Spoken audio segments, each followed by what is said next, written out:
नमस्कार, राधे राधे, जय श्री कृष्णा। सभी साथियों का वाई के स्टडी सेंटर 2.0 पे स्वागत है। हमारी चर्चा चल रही है राजस्थान विषय के ऊपर और राजस्थान विषय में हम कर रहे हैं आमेर के इतिहास यानी जयपुर के इतिहास पढ़ रहे हैं। जयपुर के इतिहास में जो आज अगला शासक पढ़ेंगे हम वो पढ़ेंगे सवाई प्रताप सिंह।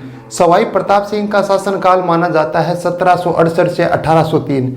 सवाई प्रताप सिंह पढ़ते हैं आज।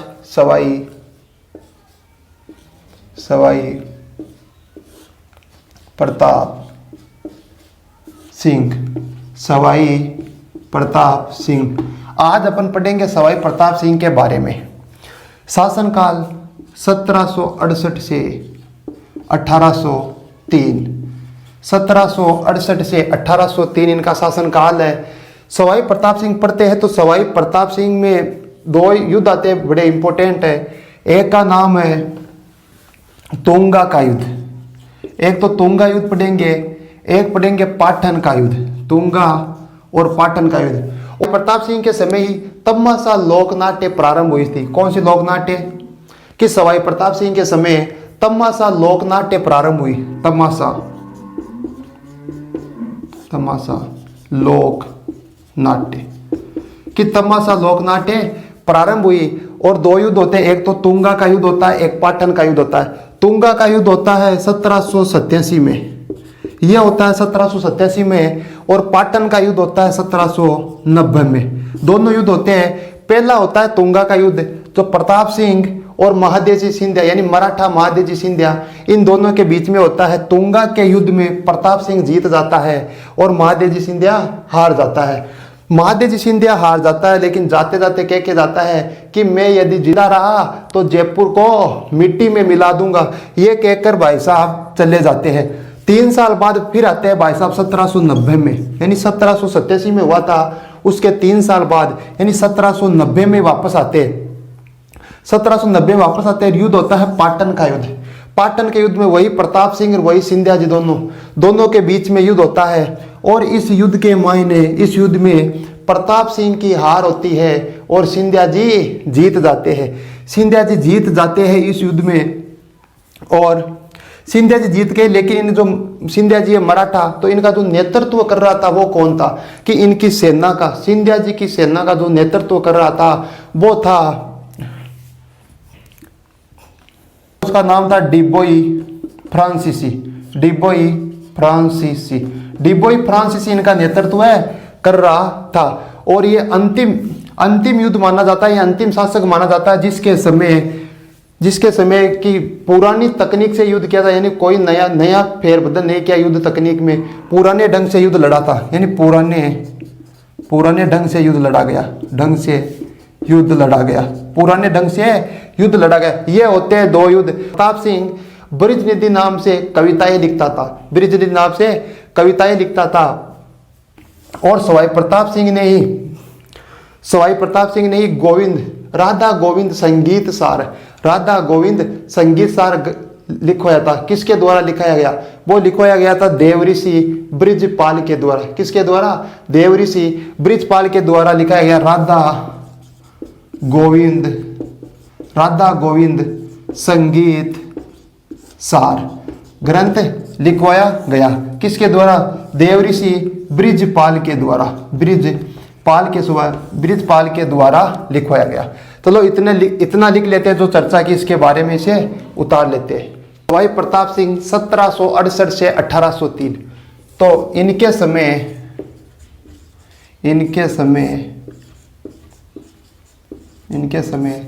तमाशा लोकनाट्य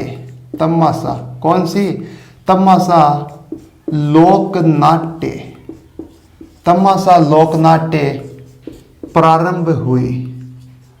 इनके समय तमाशा लोकनाट्य प्रारंभ हुई। वो हुई थी सवाई प्रताप सिंह के समय। और दो युद्ध होते हैं, युद्ध के बारे में चलता है। सबसे पहले होता है तुंगा का युद्ध। तुंगा युद्ध सबसे पहले कौन सा युद्ध हुआ? तुंगा का युद्ध। तुंगा का युद्ध कब होता है? तुंगा का युद्ध होता है 1787 में। 1787 में होता है तुंगा का युद्ध। और किन किन के बीच में होता है? यह होता है प्रताप सिंह, सवाई प्रताप सिंह, सवाई प्रताप सिंह वर्सेस महादेव जी सिंधिया, महादेव जी सिंधिया। सवाई प्रताप सिंह और महादेव जी सिंधिया दोनों के बीच में होता है तुंगा का युद्ध। तुंगा का युद्ध में प्रताप सिंह विजयी हो जाते हैं। तुंगा के युद्ध में प्रताप सिंह जीत जाते हैं। प्रताप सिंह की होती है जीत और महादेव जी सिंधिया हार जाते हैं। ये हार जाते हैं।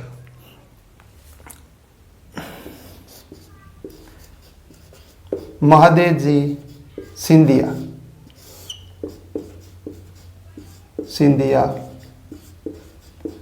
का कथन, कि कथन क्या है इनका?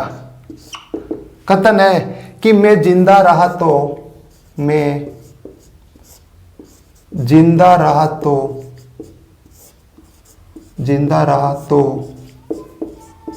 जयपुर को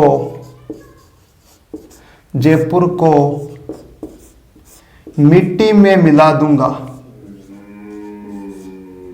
मिट्टी में मिला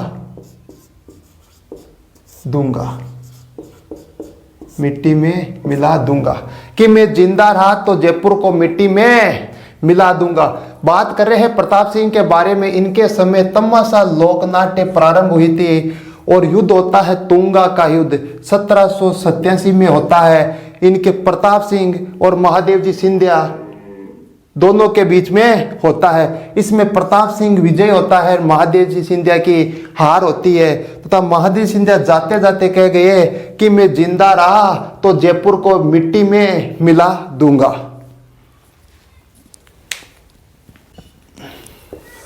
और प्रताप सिंह का जो अगला युद्ध होता है उसका नाम है पाटन का युद्ध। पाटन, तुंगा का युद्ध पढ़ लिया, अब आ गया पाटन का युद्ध। अब तुंगा का युद्ध होता है 1787 में। 1787 के बाद 1790 में होता है पाटन का युद्ध। पाटन का होता है किन किन के बीच में होता है? वही प्रताप सिंह व महादेव जी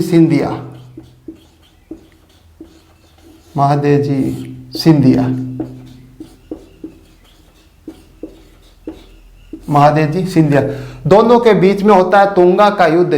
तुंगा के युद्ध में महादेव जी सिंधिया की जीत होती है। महादेव जी सिंधिया की जीत होती है तुंगा के युद्ध में और प्रताप सिंह की हार होती है। अब तुंगा के युद्ध में जो मराठाओं की सेना का जो नेतृत्व कर रहा था वो कौन था? कि मराठाओं की सेना का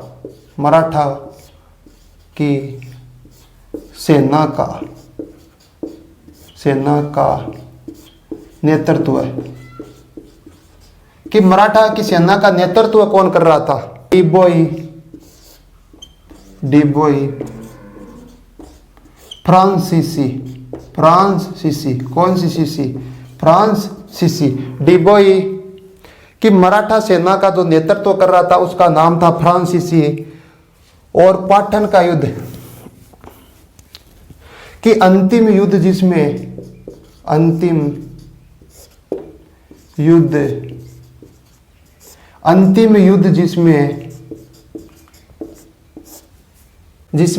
जयपुर सेना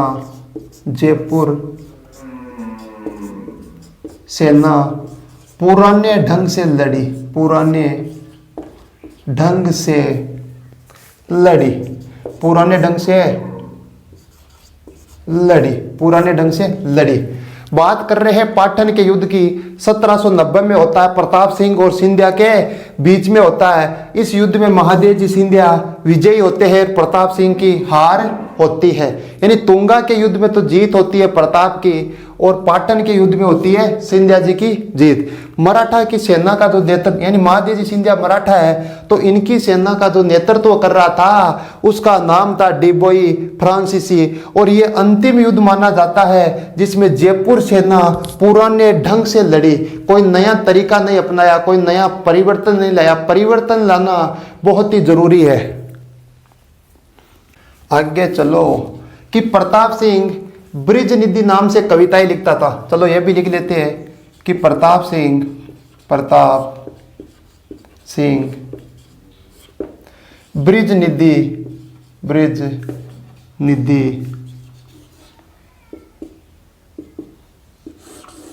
ब्रिज निधि नाम से कविताएं लिखता था,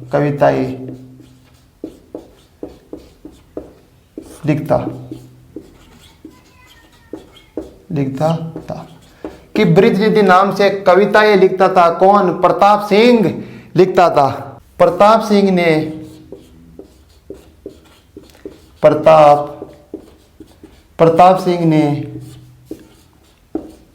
राधा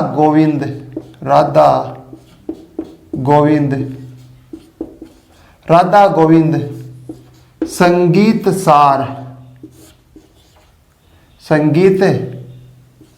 सार ग्रंथ लिखवाया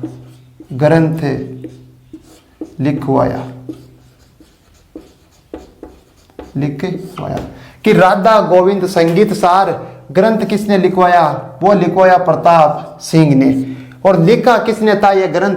इसने तो लिखवाने का काम किया, लेकिन लिखा किसने था? ये लिखा था देवऋषि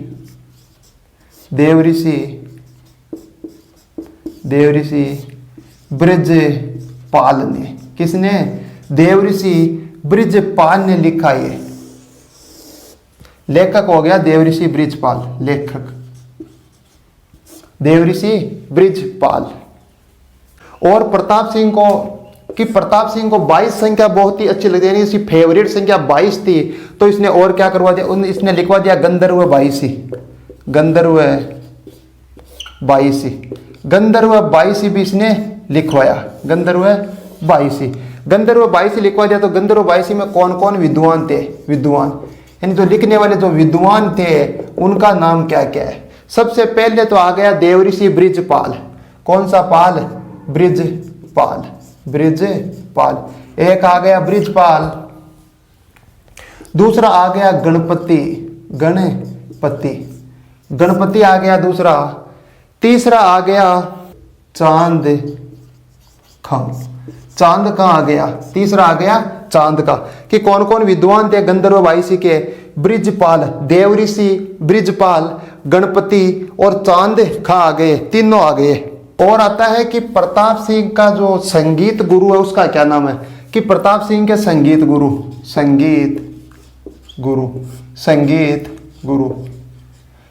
गुरु का नाम है चांद खां। संगीत गुरु का नाम कौन सा खां है? चांद खां है। चांद खां का ग्रंथ कौन सा है? ग्रंथ का नाम है स्वर सागर। कि स्वर सागर ग्रंथ है चांद खां का, स्वर सागर। ये हो गया चांद खां का। और चांद खां ने प्रताप सिंह को एक उपाधि दी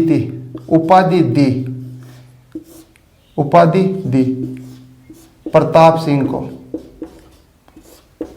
सिंह को। कि प्रताप सिंह को कौन सी उपाधि दी थी?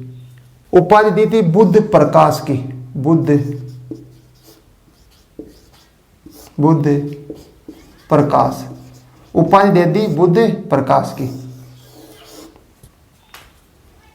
तो प्रताप सिंह के समय एक चित्रकार था, चित्रकार का नाम क्या था? कि स्वामी प्रताप सिंह का जो चित्रकार था उसका नाम था साहिब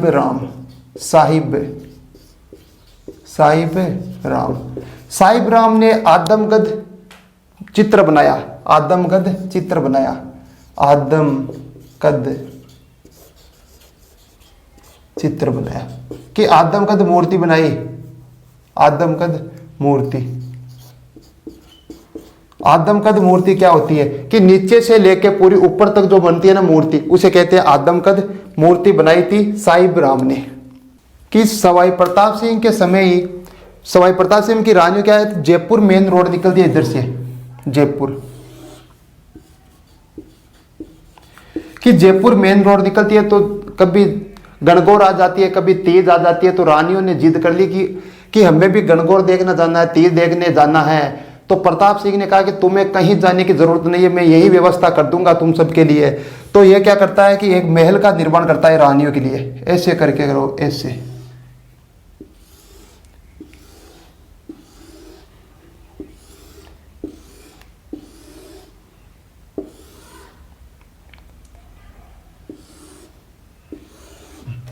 ऐसे करके एक महल का निर्माण करता है। महल कौन सा है? हवा महल। कौन सा महल है? हवा महल। कि हवा महल का निर्माण करवाता है। कब करा रहा है? 1799 में। 1799 में हवा महल का निर्माण करता है। अगर इस हवा महल में ऐसे कलर भरे ना, बढ़िया बढ़िया रंग बिरंगा, कि पूरे में कलर भरे, और कलर भर के इसके बाउंड्री निकाल दे, ऐसे करके बाउंड्री निकाल दे, तो ये कृष्ण के, भगवान श्री कृष्ण के मुकुट के समान दिखाई देता है। और ये कितना मंजिला है? 5 मंजिला है। 1 2 3 4 और ये हो गई 5, कि 5 मंजिला है। कितने मंजिला? 5 मंजिला है। और इसमें 953 तो खिड़कियां हैं। 953 क्या है? खिड़कियां 953 खिड़कियां हैं। तो 52 झरोके है। 152 झरोके है। 152 क्या है? झरोके है। 152 झरोके है। 5 मंजिला है ये। 5 मंजिला है। 5 मंजिला है। अब क्वेश्चन ये बनता है कि इन 5 मंजिलों के नाम क्या क्या है। हमें इन 5 मंजिलों के नाम याद होना जरूरी है। अब 5 मंजिलों के नाम कौन कौन से? सबसे पहले यदि ऊपर जाएंगे हम, तो हवा आएगी। सबसे पहले क्या आएगी? हवा आएगी। तो इसका नाम हो गया हवा मंदिर। कौन सा मंदिर? हवा मंदिर। यह हो गया हवा मंदिर। 5वीं मंजिल का नाम हो गया हवा मंदिर। तो आगे आती है 4थी। हवा तो आ गई, तो हवा के बाद में धूप भी तो आएगा, प्रकाश भी आएगा। तो आगे हो गई 4थी मंजिल का नाम हो गया प्रकाश मंदिर। कौन सा मंदिर? प्रकाश मंदिर हो गया। जो बीच में रहता है 30, कि 2 इधर आ गए, 2 इधर आ गए, बीच में आ गया 3 नंबर।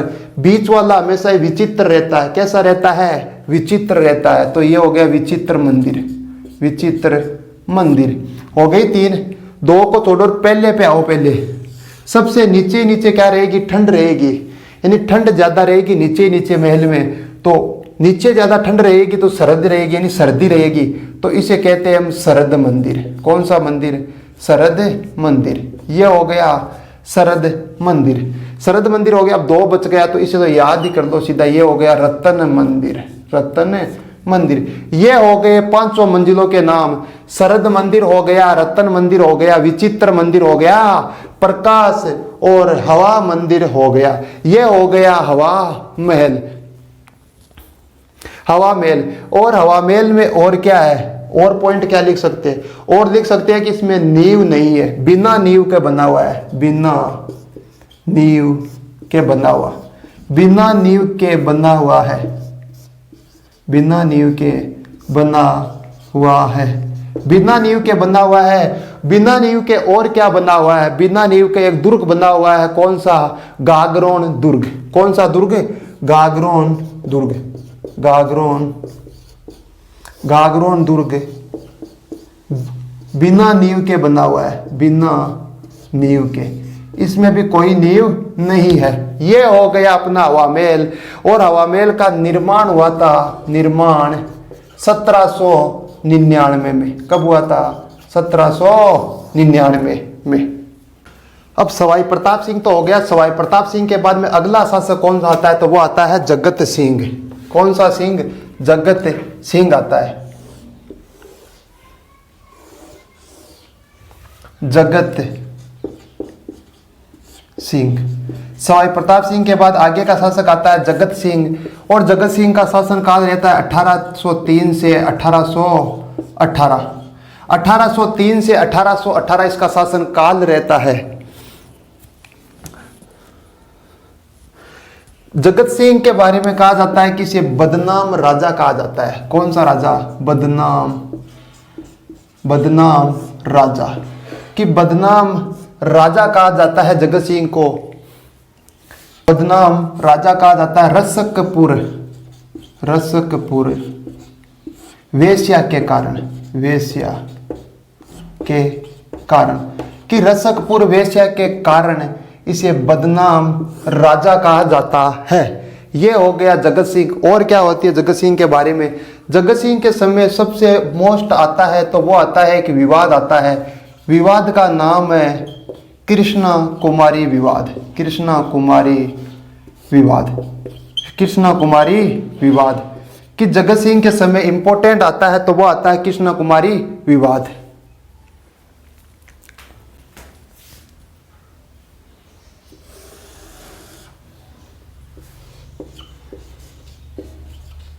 कृष्णा कुमारी विवाद पढ़ रहे हैं हम। कृष्णा कुमारी विवाद, कृष्णा कुमारी विवाद। तो मेवाड़ का शासक आ गया भीम सिंह। मेवाड़ के शासक का नाम है भीम सिंह। भीम सिंह आ गया। इधर आ गया मारवाड़। मारवाड़ हो गया जोधपुर। कि मारवाड़ के शासक का नाम भी भीम सिंह है। मारवाड़ के शासक का नाम भीम सिंह। और इधर आ गया जयपुर। जयपुर के शासक का नाम है जगत सिंह। कौन सा सिंह? जगत सिंह। ये हो गया जगत सिंह। कि भीम सिंह की एक पुत्री रहती है, पुत्री, उसका नाम है कृष्णा कुमारी। कृष्णा कुमारी, पुत्री का नाम है कृष्णा कुमारी। कृष्णा कुमारी का विवाह रिश्ता तय होता है भीम सिंह के साथ। कि भीम सिंह के साथ होता है रिश्ता तय। ये हो गया रिश्ता तय हो गया भीम सिंह के साथ। कि रिश्ता तय उसके समय, रिश्ता तय और उनके बीच का जो समय रहता है वो बड़े ही लुत्फ उठाने वाला रहता है। तो रिश्ता हो गया तय, लेकिन भीम सिंह जी चले जाते हैं, यानी भीम सिंह जी से हो गए खत्म। ये हो इनकी हो जाती है मृत्यु। तो इनका एक भाई रहता है, भाई का नाम है मान सिंह। मान सिंह। कि भीम सिंह का भाई का नाम है मान सिंह। तो अभी तो रिश्ता तय हुआ है, लेकिन बेटी तो अभी पिता के घर ही, यानी बाप के घर ही है बेटी। तो ये भीम सिंह क्या कर देता है, ये रिश्ता भेज देता है जगत सिंह के पास। यानी रिश्ता चला जाता है जयपुर, यानी आमेर। आमेर चला जाता है रिश्ता। किसके साथ? जगत सिंह के पास। जगत सिंह के पास चला जाता। तो जैसलमेर का एक शासक रहता है जो वो पंप लगाता है इसके मान सिंह के। मान सिंह के पंप भरता है कि मारवाड़ की बहू कच्छावा के कैसे जा रही है। कि राठौड़ी जो बहू है वो कच्छावा के कैसे जा रही है। अरे खत्म हुआ है तो तेरा भाई खत्म हुआ है, तू तो अभी जिंदा है। तो इसके लगातार पंप पर ये निकल के आ जाता है। ये आता है, इसको कहता है भीम सिंह को। भीम सिंह पर दबाव डालता है। फिर ये आता है यहाँ पड़ता है स्थान गिंगोली। गिंगोली पड़ती है, गिंगोली स्थान पड़ता है। गिंगोली पड़ता है परबतसर नागौर में। कहाँ पड़ता है? परबतसर नागौर। परबतसर नागौर। गिंगोली पड़ता है परबतसर नागौर। परबतसर नागौर में गिंगोली पड़ता है। और मान सिंह और जगत सिंह दोनों के बीच में युद्ध होता है। गिंगोली के युद्ध में जगत सिंह के साथ कौन है? अमीर खां पिंडारी। कि अमीर खां पिंडारी है जगत सिंह के साथ। तो जगत सिंह इस युद्ध में जीत जाता है। जगत सिंह जीत जाता है, लेकिन इनके तो विवाद चल रहा है कृष्णा कुमारी वाला। तो कृष्णा कुमारी हो जाती है परेशान। ये परेशान हो जाती है क्योंकि अमीर का पिंडारी दबाव डालता है भीम सिंह के ऊपर। तो ये परेशान होकर ये कर लेती है आत्महत्या। आत्महत्या, ये कर ली आत्महत्या। और जगत सिंह ने 1818 में ईस्ट इंडिया कंपनी से ये सहायक संधि कर लेता है। ईस्ट इंडिया कंपनी से संधि कर लेता है।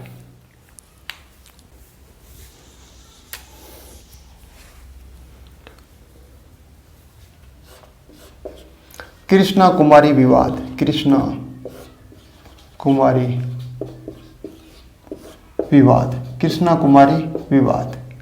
कृष्णा कुमारी विवाद। कि मेवाड़ के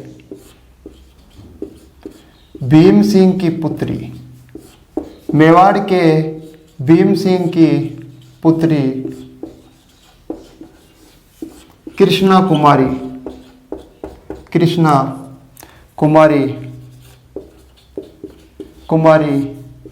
का रिश्ता तय होता है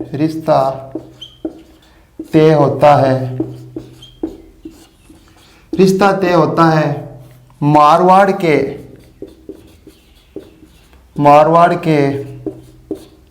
भीम सिंह के साथ,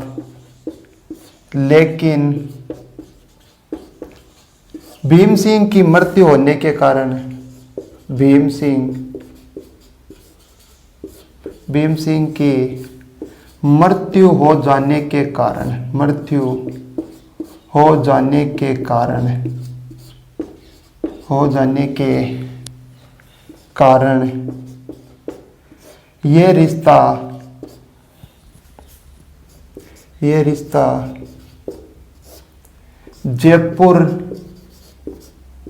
जयपुर के जगत सिंह के पास चला जाता है। जयपुर के जगत सिंह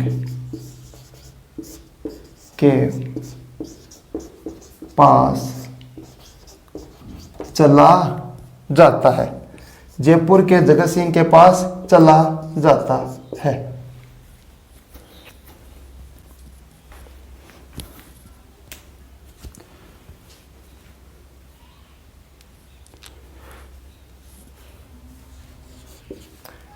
जगत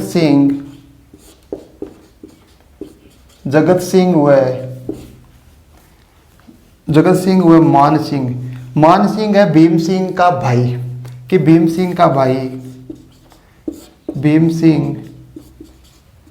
सिंह का भाई मान सिंह, भीम सिंह के भाई मान सिंह के बीच में गिंगोली का युद्ध होता है। गिंगोली का युद्ध होता है। गिंगोली का युद्ध होता है। गिंगोली का युद्ध कब होता है? ये होता है 1807 में। गिंगोली कहाँ पड़ती है? तो ये पड़ती है परबतसर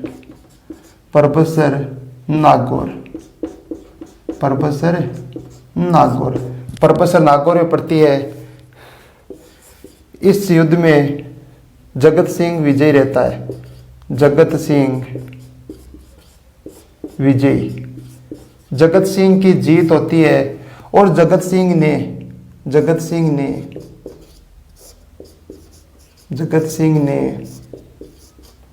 1818 में ईस्ट इंडिया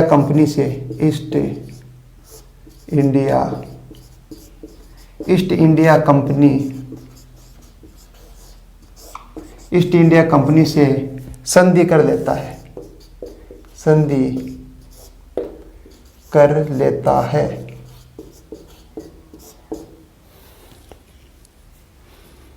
आज की क्लास को करते हैं विराम यही, और आगे की क्लास करेंगे कल।